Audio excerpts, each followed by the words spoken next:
Hello, welcome to Awake in the Age of Revealing. This is Doug Michael. It is August 1st, 2015 at the time of this recording. The title for today's segment is Fukushima, the extinction level event that no one is talking about. It's good to be back doing this, ladies and gentlemen. First, I would like to extend my thanks to all of my new subscribers. I seem to be picking up a handful every single day. It's growing at a rate faster than I ever imagined. I am contacted every day by people all over the English-speaking world, and I want to express my thanks. I have to tell you, I'd say a good 98% of the comments and feedback that I receive is very positive, very encouraging, and I really do appreciate it. And ladies and gentlemen, I do try to answer all of those comments. I can't always get to everyone, so if I don't answer yours, please don't take it personally.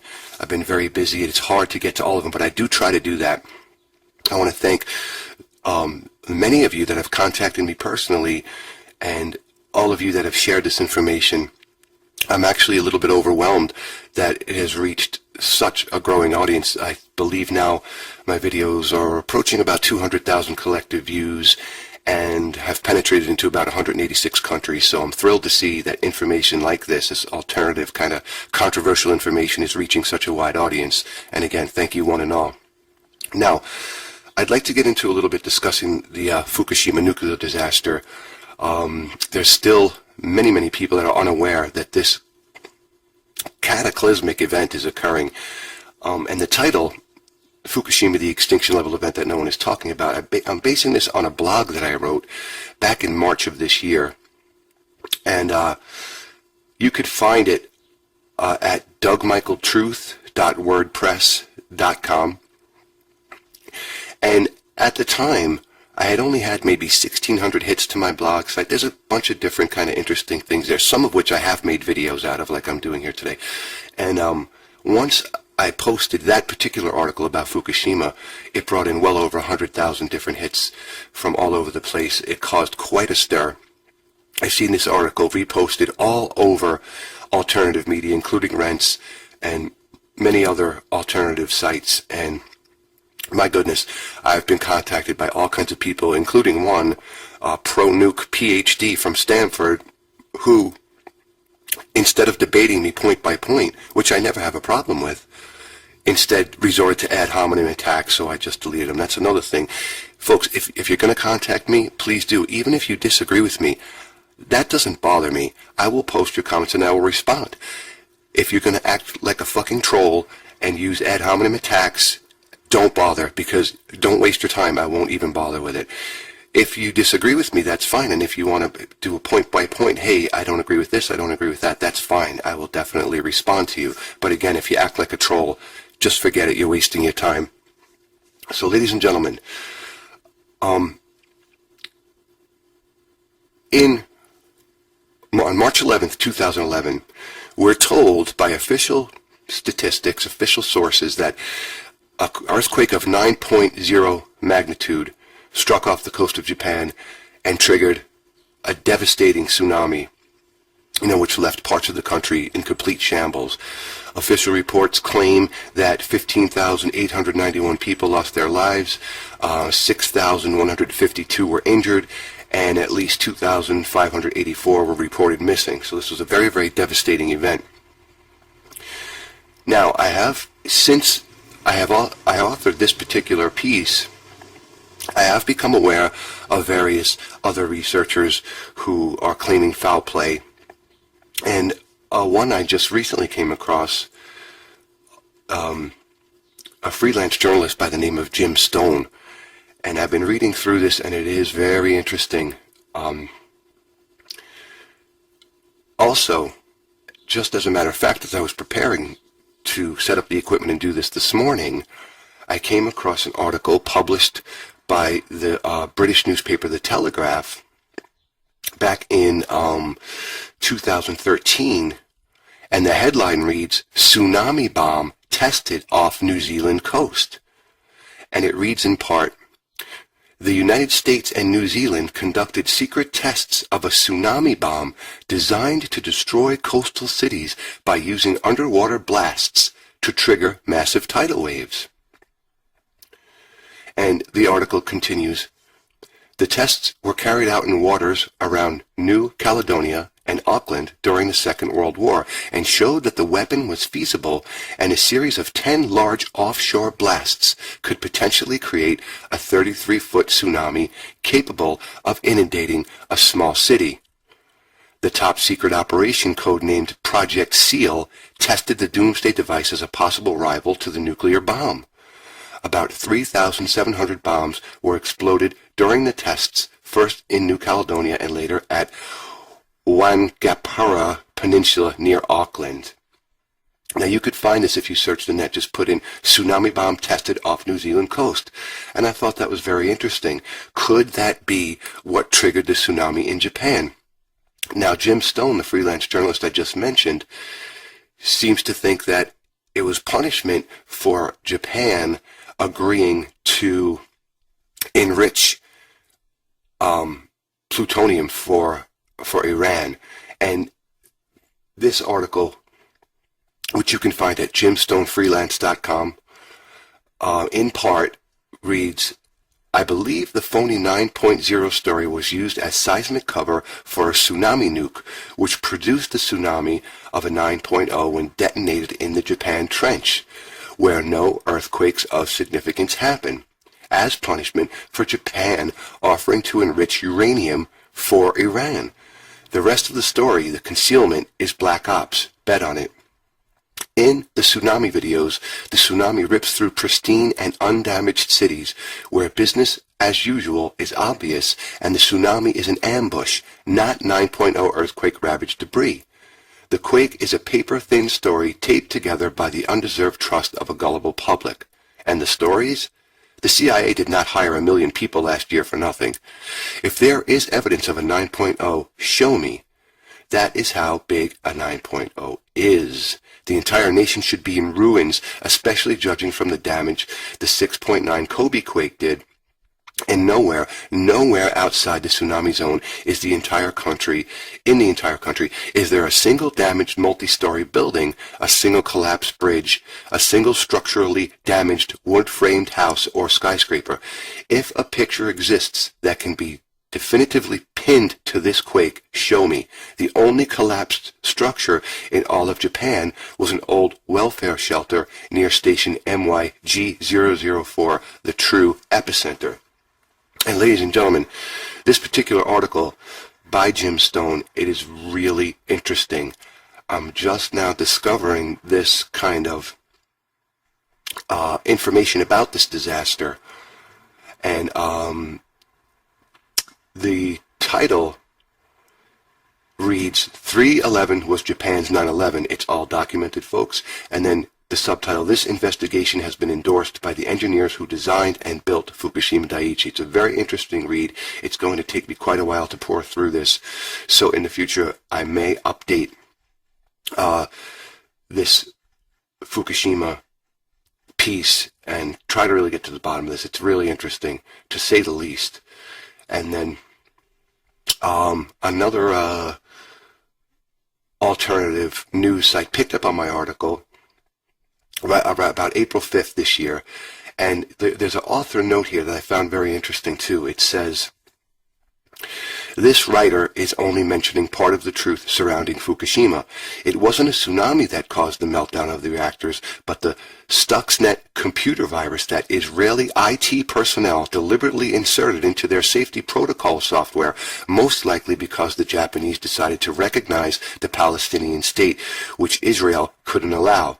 This was punishment to the Japanese people for an obvious betrayal to Israel. But I do agree with the writer that the whole world needs to recognize this horrific catastrophe for what it is, a looming extinction-level event that will affect the entire planet eventually. Now that's my point of this discussion today, ladies and gentlemen, is that while the public is distracted by, a dentist who killed a lion in Africa, or by Bruce Jenner wanting to become a woman and having a sex change operation, or by the rebel flag, or by gay marriage being legalized, these are all distractions to blind the public to unbelievable events that are occurring. For instance, the passage of the TPP, Trans-Pacific Partnership, which dismantles more freedom, or the Fukushima disaster, or any of a number of events that are occurring. So be very mindful when something is being pushed in the mainstream media, and realize that a lot of it is meant just to distract you while unbelievable events are occurring. So a lot of people still aren't aware that this event is occurring. Now, whatever it is that caused the tsunami and whatever it is that caused the meltdown, the truth of the matter remains is that there is an ongoing nuclear disaster that has been unfolding off the coast of Japan for the last 4 years, and very few remain even remotely aware of it. And again, when I authored that article, I got contacted by a number of people who were telling me I'm paranoid and it's just nothing to worry about, and the radiation occurs all through nature, and these knuckleheads don't realize that there's a difference between naturally occurring radiation and man-made radiation. The Stanford guy was the most comical to me, because here's a PhD, very, intellectual man. I won't say he's intelligent, but he's very intellectual. And he couldn't even sit in here and say, hey, look, Doug, this is why you're wrong here. This is why you're wrong here. Nope, he resorted to ad hominem attacks and just trying to attack my character. So he's gone. I wouldn't even respond to something like that, nor would I ever. Don't waste my time. Now, according to official reports now, this was the most powerful earthquake ever recorded to have struck Japan, but as Jim Stone pointed out, not much of the country was left in shambles, whereas a 9.0 quake would devastate a 1,000-mile wide area, usually. It is said by official sources that this was the 4th most powerful quake ever in the world since modern record-keeping began in 1900. The quake was so intense in magnitude that it shifted Honshu, the main island of Japan, by an estimated 8 feet, and actually shifted the Earth's axis by between 4 and 10 inches. Again, this is official reports, so, take it for what it's worth. Japan is a nation containing many nuclear reactors, which produce roughly 30% of the nation's electricity. The majority of operable nuclear reactors are right along the coast, in one of the most seismically active areas on the entire planet. So, ladies and gentlemen, if you look at a map of Japan and where the reactors are located, you could see that the vast majority of them are right along the coast. And there's a number of them. So, think of the mentality behind this. Let's surround the country with nuclear reactors right along the coast in probably the most seismically active place in the whole world. Now, the tsunami caused complete devastation of 3 of the 6 nuclear reactors at the Fukushima Daiichi facility, the cores of which melted within the first 3 days. In November 2011, the Japanese Science Ministry reported that radioactive cesium had contaminated 11,580 square miles of the land surface of Japan, with an additional 4,500 square miles contaminated. Now, the destroyed reactor sites have been dumping hundreds of tons of radioactive waste into the Pacific every single day for the past 4 years, and the devastating results are now becoming plainly obvious. Radioactive cesium, which is an alkali metal, rapidly contaminates an ecosystem and poisons the entire food chain, and this waste offshoot has been detected in Japanese foodstuffs over a 200-mile radius of the Daiichi facility. So, ladies and gentlemen, again, official statistics and official reports already claim that this disaster is far worse than the Chernobyl disaster that occurred near the Ukraine. Now, cesium and other radioactive waste products are bioaccumulative, and again, with regards to the Stanford PhD and some of these other people that have contacted me saying I'm just paranoid, they're not making the distinction between naturally occurring radiation and cesium and radioactive waste products, which are man-made. So they're bioaccumulative, meaning that they accumulate in an organism at a rate faster than the organism can eliminate it. And of course, the Japanese government and TEPCO, which is the Tokyo Electric Power Company, are full of shit. They've blatantly lied about the amount of radioactive waste that has been leaking into the Pacific. However, the devastating results have been impossible to ignore. Okay, so now official numbers, according to TEPCO, has been 400 tons of radioactive waste leaking into the Pacific Ocean every single day since the tsunami, which was March 11th, 2011. So every day for the last 4 years, 400 tons a day leaking into the ocean. And that's what TEPCO's saying. Well, we know TEPCO's full of crap. So what is the number truly? I am willing to bet that the number is far greater, the amount of radiation that's leaking into the ocean. Now, I've wondered, since the beginning of this disaster, which is already shown, as I mentioned, to be far worse than Chernobyl in 1986, why the world's top leading scientists have not come together to figure out how to stop the leaking radiation. And the reason is because no one knows how to deal with it. Now, in March of 2015, it was reported in the Times of London that Akira Ono, who's the chief of the Fukushima power station, admitted that the technology needed to decommission the 3 melted-down reactors does not exist, and he has no idea how it will be developed. Okay, ladies and gentlemen, so you have the chief of the power station coming on camera and saying that the technology that we need to decommission these melted-down reactors doesn't even exist, and I have no idea how it will possibly be developed. Now, that's scary. And more recently, pronounce this name, Naohiro Masuda, he's the decommissioning chief of the Fukushima Daiichi Decommissioning Company, also stated that the technology does not exist to remove the highly radioactive debris from the damaged reactors. So in other words, the reason that we have not had a meeting of the minds of the world's greatest scientists coming together to figure this out is because they know the technology doesn't even exist to deal with this. So the radioactive materials and the waste has been just pouring and pouring and pouring into the ocean. Ono also claimed that decommissioning the plant by 2051 may be impossible without huge leaps in technological advancement. Now think of that. He's talking about the year 2051, and he's saying it's probably going to be impossible unless we have great technological leaps. And it's also been estimated that plutonium fallout has been 70,000 times greater than atomic bomb fallout in Japan. So the fallout from this disaster, they're saying, is much, much greater than the fallout from the nuclear weapons that were dropped on Nagasaki and Hiroshima. Japan has also seen a skyrocketing of childhood cancer rates, particularly thyroid cancer. And as of August 2013, TEPCO did admit that between 20 trillion to 40 trillion becquerels of radioactive tritium may have leaked into the sea since the disaster. And since it's been shown over and again that TEPCO repeatedly lied and covered up the true extent of the disaster, like I said, that number is most likely far, far greater.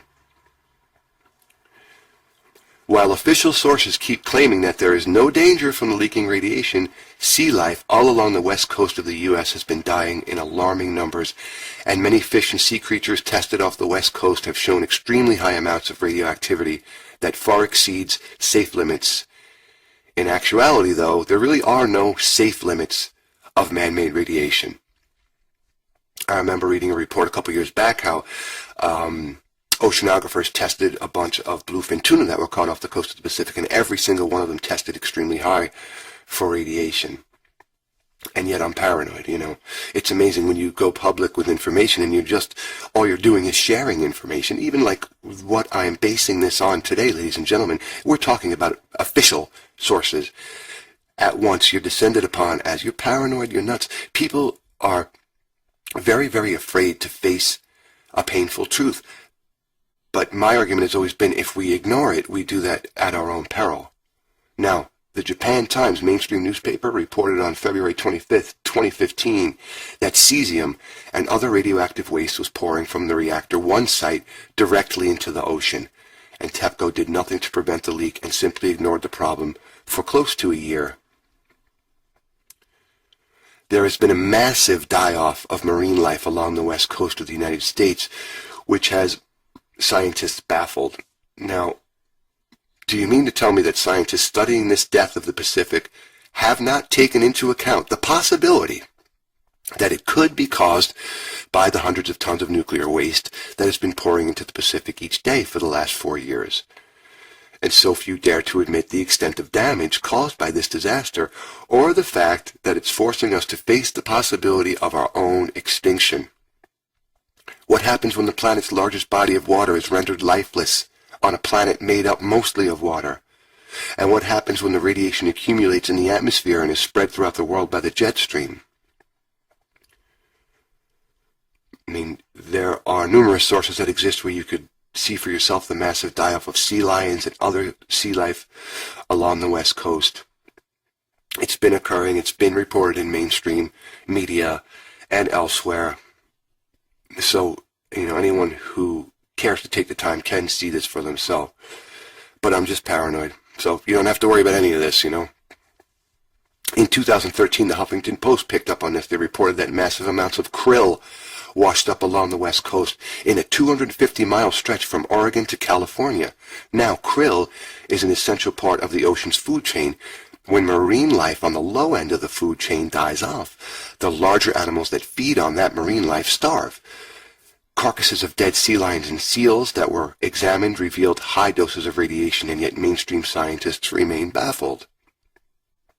There's been people that have tested washed up sea lions and seals with radiation detectors and have detected very high levels in these dead sea creatures. Now, another thing that's occurring, widely reported that massive amounts of starfish have appeared along the West Coast that have literally turned to mush, kind of like wasting disease. USA Today reported on this, and of course they claim that no one knows why. It's a mystery. Might it have something to do with the fact that the Pacific has now become, a toxic waste dump? Well, that's just crazy paranoid talk. But, there are arguments that this starfish die-off started before the Fukushima disaster, so it is a bit of speculation, but it could certainly be a contributing factor. It's also been reported that 98% of the seafloor of the Pacific is covered with dead sea life. Not surprisingly, mainstream scientists blame this massive death of the Pacific on global warming. Yeah, we're still tooting that horn.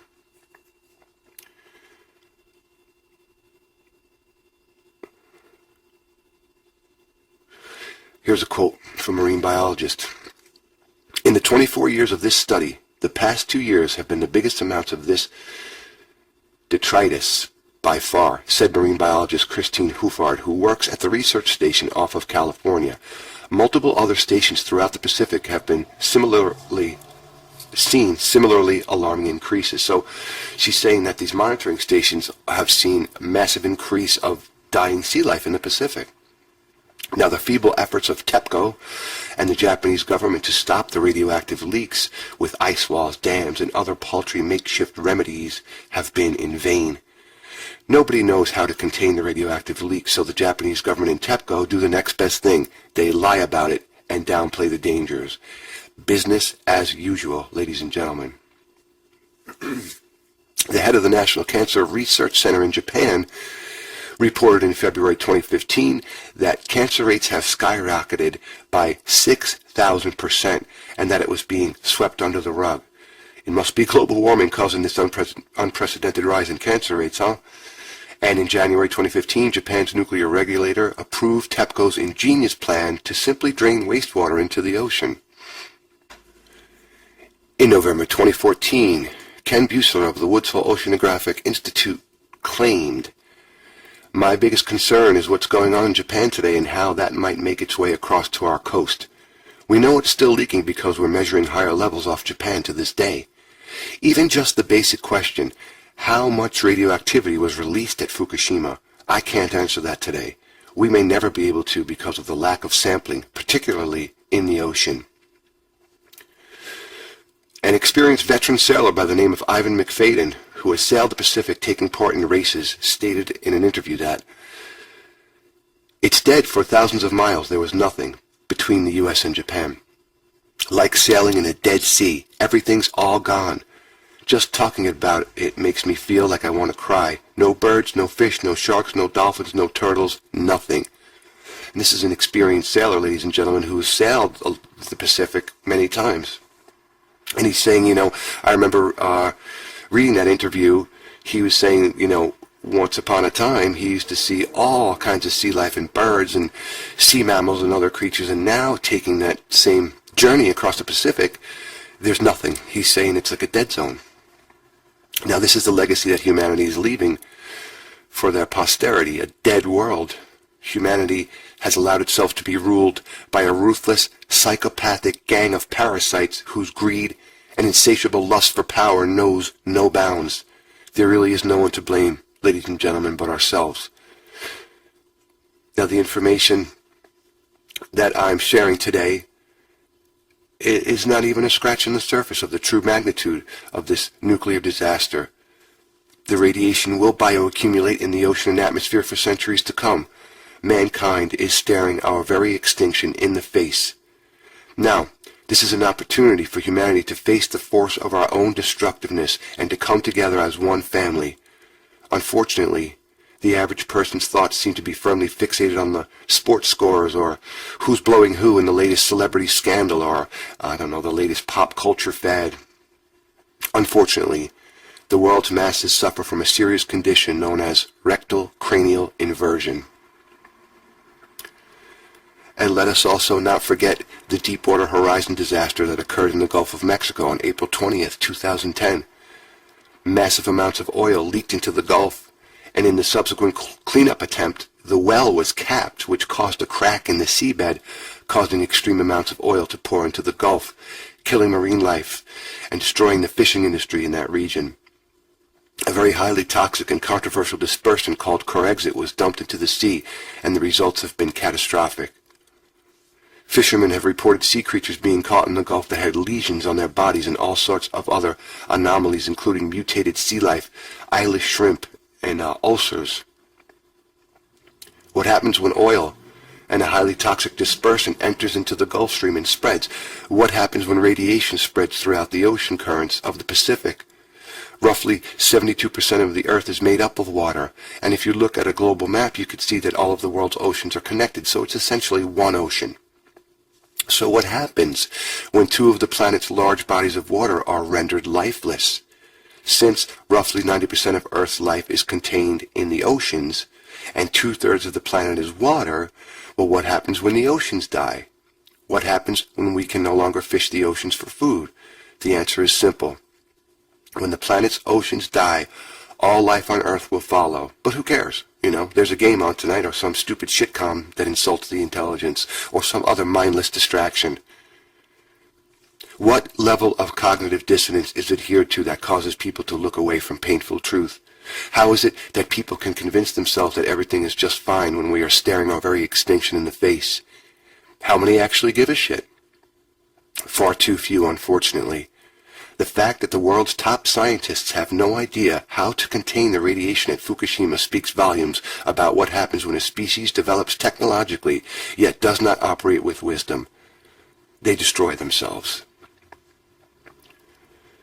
Has humanity made its decision that it will simply bow down and allow the few, through psychopathy and corporate greed, to drive the planet into its very extinction? Is it game over for life on planet Earth? We're certainly headed in that direction. But I'm just paranoid, so you can disregard all this. Ladies and gentlemen, we must face the truth of our situation. Human beings should be in an uproar because our situation is atrocious, number one. We have allowed our world to be taken over by a very few psychopathic ruling so-called elites that are actually driving our world to its very extinction. Now, with the Deepwater Horizon disaster in the Gulf of Mexico and with the Fukushima nuclear disaster leaking massive amounts of waste into the ocean, if this is not a wake-up call for humanity, then I don't know what is. So while you're being distracted by Miley Cyrus's latest piece of shit video, or by, the dentist who wanted to go big game hunting and kill a lion in Africa, or by Bruce Jenner becoming a woman, or by I'm offended by the Confederate flag, or by any number of other really, truly nonsensical things, massive events are occurring in our world that threaten our very life.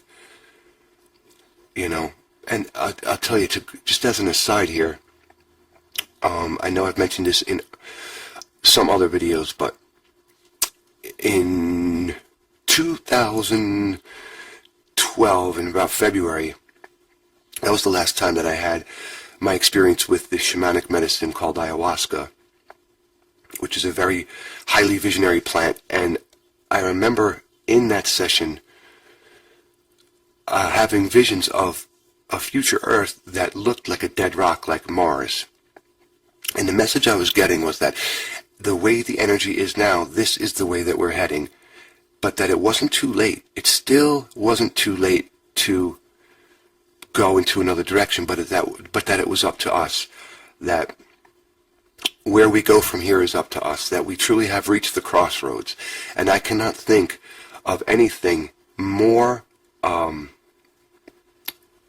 crucial to understand than the fact that there is massive amounts of radiation pouring into the Pacific and destroying life.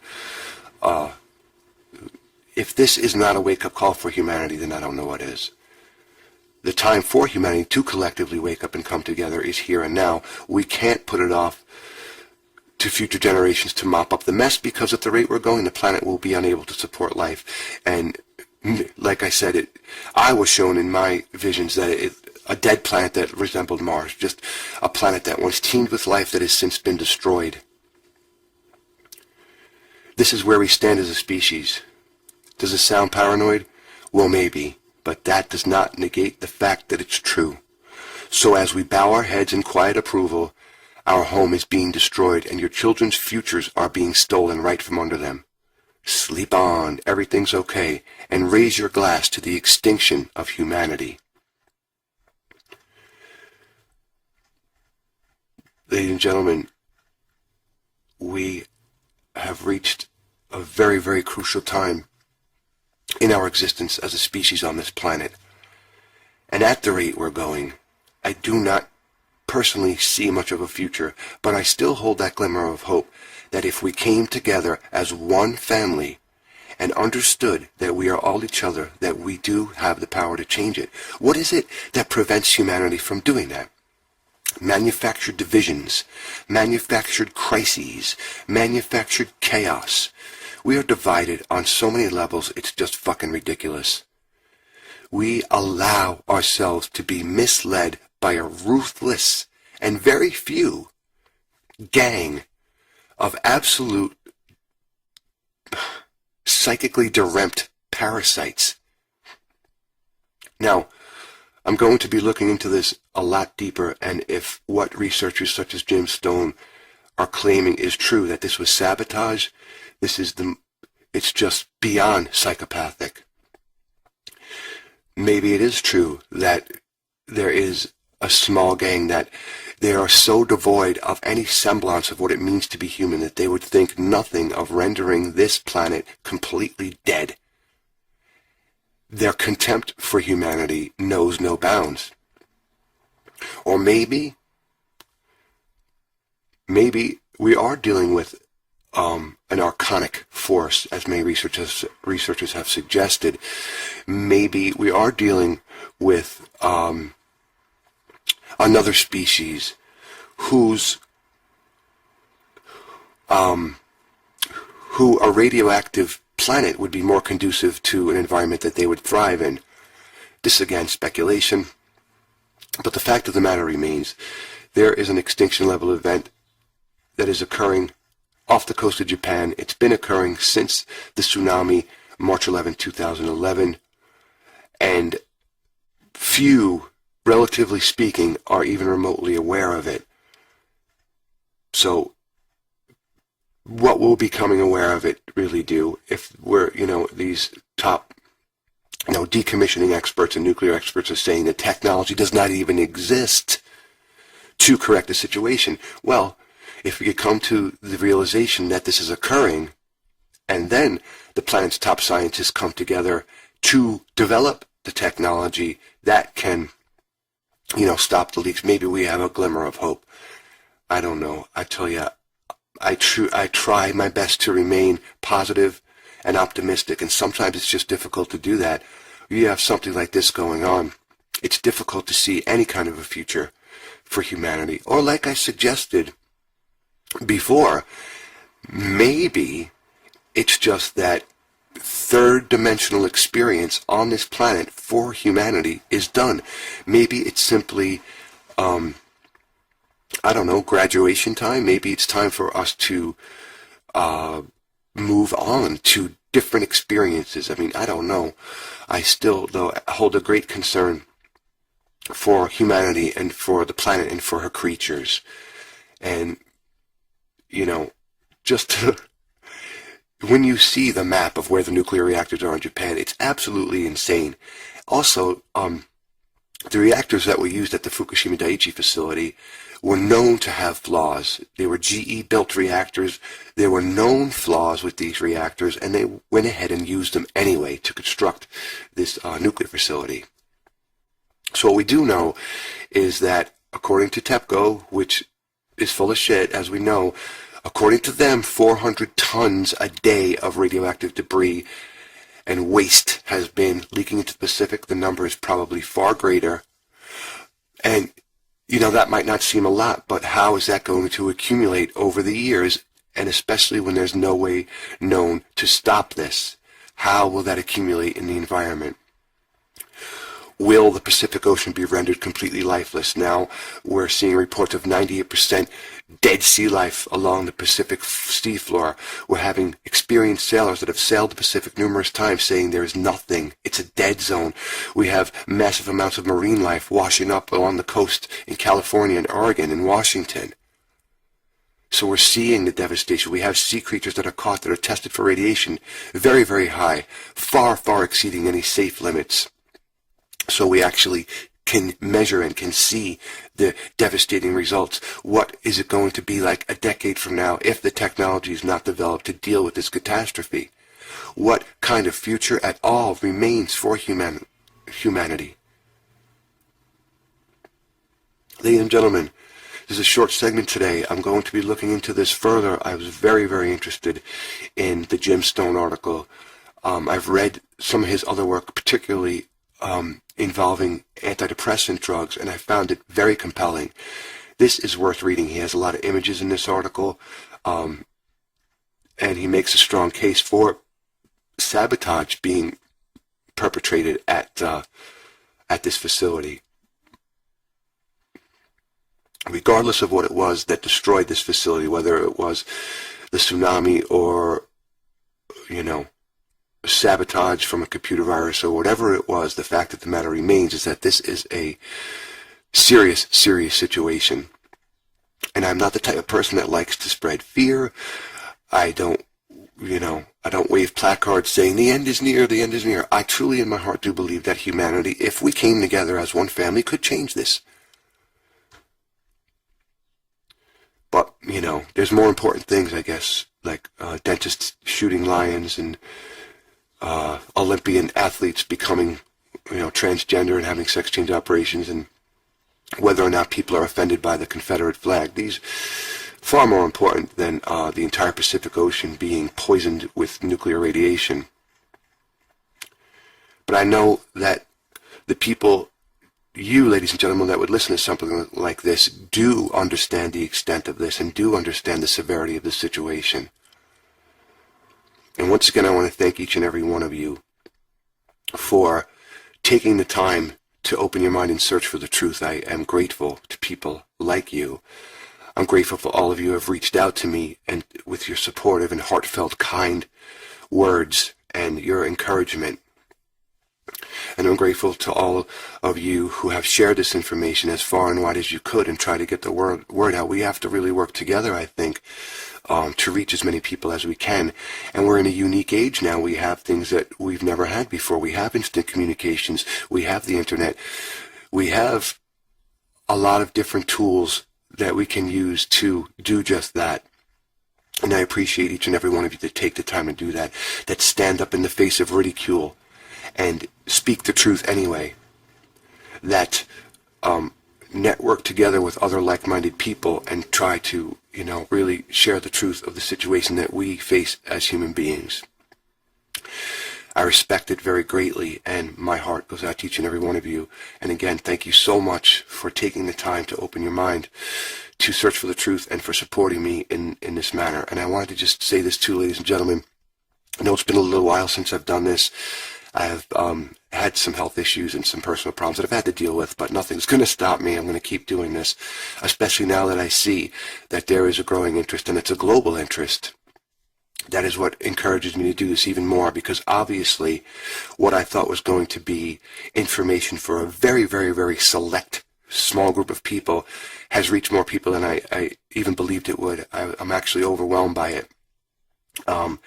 Another thing too, I was hit by YouTube with a copyright warning, even though I claim fair use in every one of these videos, and I do not monetize. So if you watch one of my videos and there's a commercial, understand that it's not me that's doing that. It's probably someone whose image I used, and they wanted to monetize based off that, which you're allowed to do with YouTube. I always felt that information, such as the information that I'm presenting, was for everyone, and it should be available to anyone that's open-minded enough to actually take a look at it. So I do not monetize, and I claim fair use. I do use a bunch of different images just to try to make the slideshows more interesting, and I was hit with a copyright warning from a group called Remove Your Media LLC. So the slideshows might not be as dramatic and interesting as they've been. I have to be very, very cautious. Even though I am claiming fair use and I'm doing this solely for educational purposes, they still nail you. I know that YouTube censors anything, a lot of things that are sensitive information or controversial. I believe there's anomalies with my numbers. They should be far greater. But with others too, I've noticed this. So keep that in mind too.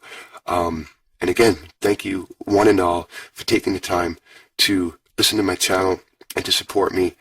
I read all the comments. I don't always get to respond personally to everyone. I have been contacted personally by a number of you, and I've met some absolutely amazing people through doing this work and through having you reach out to me, and I greatly appreciate it. I really, truly do, from the bottom of my heart. This is just a small segment today. You can find the article that this is based on, again, at dougmichaeltruth.wordpress.com. I am currently working on a domained website. I just finished up a 450-page book, which I'll make available in electronic format, most likely on smashwords.com, where you can do that for free. I've talked to a number of print-on-demand publishers, and even they won't touch this information because it's very controversial, and because I do name names in my work. I do point a lot of fingers, and even POD publishers don't want to touch that. They're afraid of getting sued or whatever it may be. I like to say it's because they have no balls, but whatever. So what I'll do is I'll make this available in the electronic format, which, unfortunately is not as in-depth as a printed format could be, but I think my idea is I'm going to make it available very affordable, and then all the profit that's made from selling the electronic format probably will go into self-publishing through a lithograph company and distribution as far as a printed format, which will be much more detailed and in-depth. So ladies and gentlemen, thank you so much for all the support, all the encouragement, all the kind words. It's greatly appreciated, and I will continue to do this. Thanks for everyone for the concern too, asking me, hey, is everything okay? How come you're not doing videos anymore? I just took a brief hiatus again due to health and personal problems. But we work through it, and I will continue. I think the next episode will deal with transhumanism, which is also becoming very, very in our faces, artificial intelligence and the development of technology that will be infused with human biology, which to me is a very, very scary prospect too. But I'm going to get into that too, and much more coming up in the near future. So thank you once again for your patience, for your kindness, for your support, for your encouragement. Ladies and gentlemen, this is Doug Michael. Until next time, walk in peace.